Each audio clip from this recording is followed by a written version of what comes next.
Creating a printable planner might seem an intimidating task to carry out, but it doesn't have to be.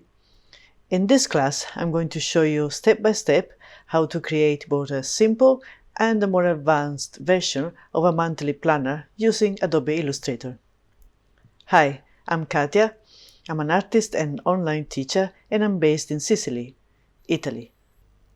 When we create the simple planner, you will learn how to create a grid in Adobe Illustrator, a trick to quickly align the text for the days of the week, and how to add smaller squares for the dates, and also how to add drop shadows.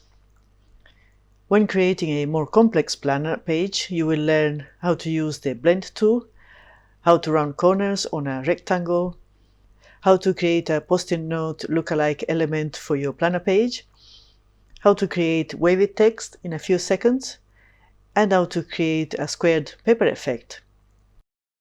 Finally, I will teach you how to add decorations and color on your planner page, and how to create a color group from your decorative elements.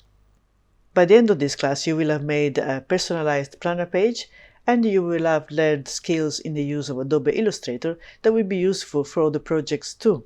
This class is for intermediate students or adventurous beginners, but I've included some downloadable Illustrator files that you can use as a starting point for your tracker, so from the simple one to the more complex ones. Okay, so if you're ready, let's get started.